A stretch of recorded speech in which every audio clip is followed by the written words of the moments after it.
I'm going to prepare the starter. So I'm doing spuds for dinner anyway, so I've got an extra one, and it's about a medium-sized potato. I haven't peeled it, I've scrubbed it and then used my knife to get off most of the skin, but you keep most of that goodness there if you don't peel it. I'm going to cut it up into little cubes about that big. I'm going to put it in a pot with water and boil it, no salt, and just cook it till it's soft, and then I'll show you what I do after that. Okay, so my potatoes have cooked, they're soft, and you can see that there's about, they're just kind of covered with water. I don't know how much is in there, maybe half a cup.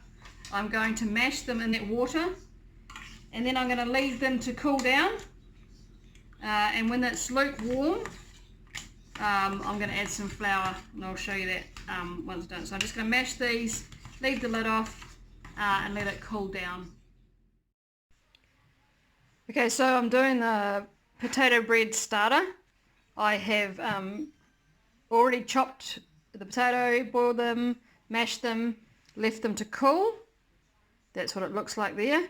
I'm now going to add 1 cup of flour, a teaspoon of sugar, and give it a good stir. Okay, so there's my 1 cup of flour, teaspoon of sugar, and I've been mixing it. It's still quite dry, so I have lukewarm water here. I'm just going to add a little bit more, and I'll keep adding until I get like a pancake batter consistency. Okay, so I've mixed this up into a battery type thing. I'm going to put it into this jar here. If you had a mason jar or something a bit taller or bigger, that would be really good, but that's all I've got, so I'll put it into there. And I'm going to leave it to ferment for 24 to 36 hours, preferably in a warmish place.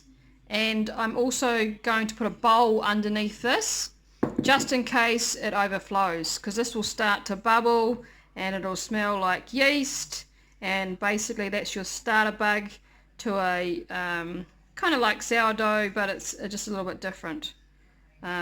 So that's all ready to go. I'll pop it into there. Okay, so that's all ready to go. I'll put a paper towel over the top of it, and I'm going to leave that in a warm place for 24 to 36 hours. Okay, so this is 48 hours since I've made this, and you can see that it is very much alive. And look down here, you can see the bubbles. That is ready to be made. It's looking fantastic.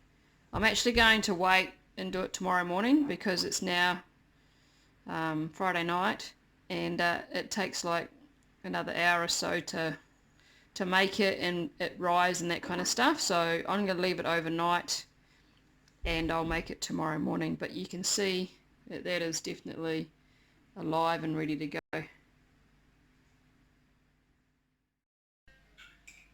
Okay, so my starter this morning has obviously it's risen up to here and then it's dropped down again, so it's definitely time to use it. I probably should have used it probably 10 hours ago or so, but I was sleeping. So I'm going to give it a go now.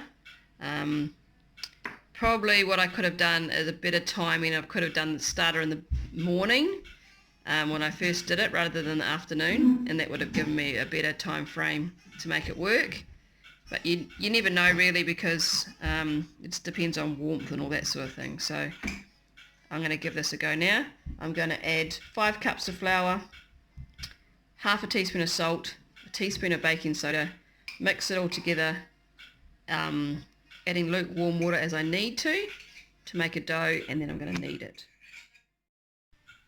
Okay, so in my bowl here I have my flour, my salt, my baking soda.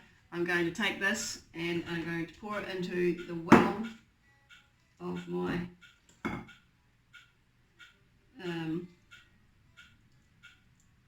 you can see that's all smells delicious. It's all got lots of air in it. It's growing, it's alive.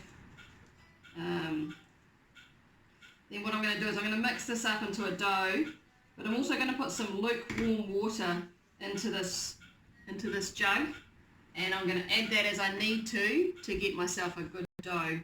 Then I'll show you that. Okay, so I've mixed this together now. I've got a dough. I'm going to dump it out here on my flour, and I'm going to give that a knead for about 10 minutes till it comes together into a nice ball. So a bit of exercise, bit of workout. So this is pretty much done. If you want to know kind of how you knead, is supposed to roll it forward, push it in, roll it forward, push it in. And I just use the palms of my hands, and that's a good workout. And as you can see, it's not sticking to the bench. It's got a nice kind of shine to it. I'll probably go another couple of minutes, and then I'll put that into a bowl to rise. Now, this particular bread, I don't want to put it back in the bowl that I pulled it out of. I'm going to put it into the dish that I'm going to cook it in and let it rise in that, because then once it's risen that second time, I'm just going to chuck it straight in the oven rather than transfer it. Every bread's a bit different. This one here, this is like a sourdough starter of some description, but it's a potato sourdough starter. And some people have a bug or a starter feed that you just keep feeding constantly on the bench, and you keep it alive. Whereas this particular one, you use the whole starter in your bread. And the reason why I make this kind of bread is I've struggled to keep anything alive. So you ask my husband about all my plants that are dead. So this one here means I only need to keep it alive for a couple of days, and then I make the bread, rather than having to keep this bug alive on my bench for weeks on end, just because I'm terribly useless at that. But I'm just going to wash my hands, and then I'll pop that into a bowl. Okay, so this is what they call a Dutch oven. It's made of cast iron. It's pretty expensive, but I saved up all my Flybuys points to get one of these a while ago. The bonus one of these is that it keeps the heat. It's like its own little oven, and it makes it really crispy, crunchy on the outside. You don't need to use one of these if you don't have one. You could just use a normal bread loaf or a casserole dish of some description. But yeah, I saved up my Flybuys to get one of these, and potentially it should last. One of these things 100 years from now, it would still be around. It's pretty heavy. So I'm going to grease the bottom of this, and then I'm going to add some cornmeal, just to give that thing on the bottom of my bread. And I might actually just slowly just warm this pan a little bit as well, because it's a cooler day. So I might just warm it a little bit so that it's got a nice place for it to rise in. Okay, so I've just got a little bit of olive oil. I'm just going to tip that into here, and give it a bit of just lightly grease it on the sides and on the bottom, just so that it doesn't stick.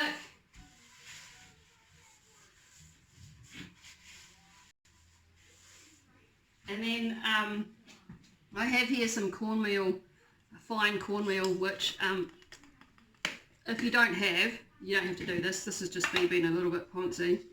It's just like polenta, real fine polenta ground up. And I just put that on the bottom to give it that nice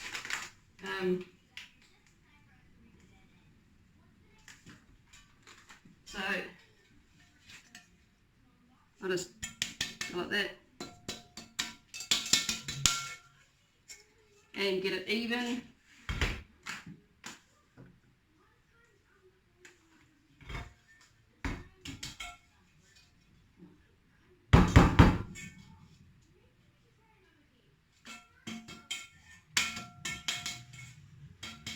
Okay, so there we go. It's not quite even, but it's close enough.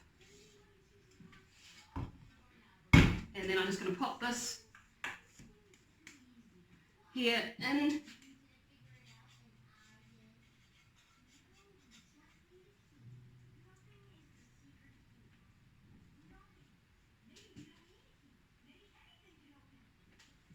And I'm also going to score this, so you don't have to do this, but I'm just going to score it.